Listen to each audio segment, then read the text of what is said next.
नयागढ़ जिले में बढ़ आखु चाष चाष जमी को जोगाई दियाजिब जल एभली प्रतिश्रुति देइछंती पंचायतराज मंत्री रवि नारायण नायक।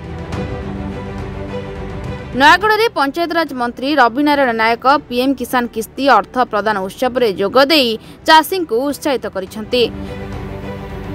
कृषि विभाग पक्षरु केवीके ठारे आयोजित उत्सव में मंत्री रणपुर विधायक सुरमा पाढ़ी, खंडपड़ा विधायक दुष्मंत स्वाई, जिलापाल स्वाधादेव सिंह जोगदे पीएम किसान किस्ती संपर्क में चाषी को अवगत कराइछंती।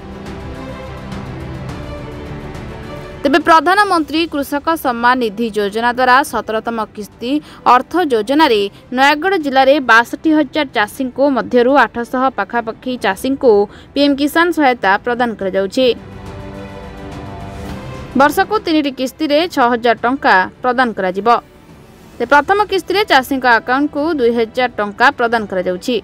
जी प्रधानमंत्री यशस्वी प्रधानमंत्री नरेंद्र मोदी कृषक सम्मान निधि 17तम किस्ती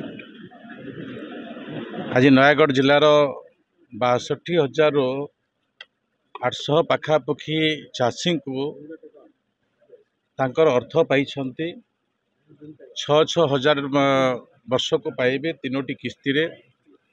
ए सौभाग्य आज कृषि विज्ञान केंद्र नयागढ़ एठारे समस्त चाषी एवं जो माने चाष उपरे निर्भर करती से मानक आज दिगला।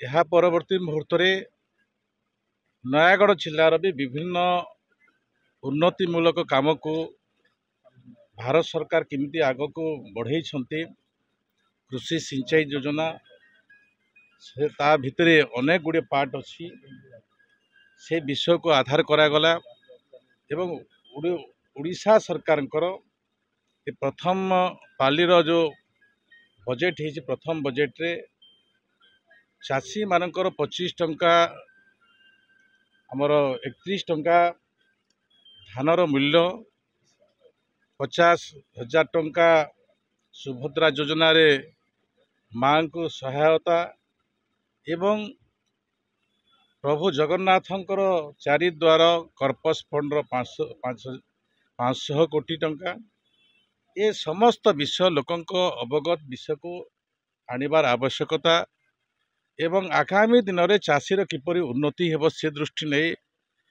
सिंचाई योजना सहित आगामी दिन में भारतीय जनता पार्टी संकल्पर चाषी जो खेत अच्छी से खेत में पानी पहुँची पार तार भी व्यवस्थार स्वरूप को आगामी दिन में आम पूर्ण करूँ ये भावना अच्छी एठी आलोचित है।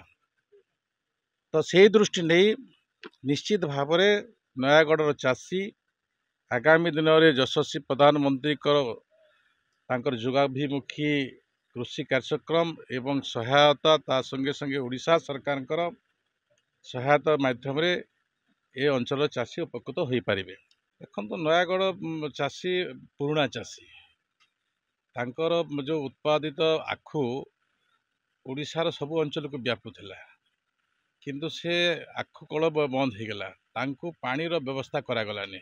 आगामी दिन में पानीर व्यवस्था करागले चाषी आखु चाष करबा सुजोग पाइबो। Nayagarh Manas Kumar Sahoo report reporters today.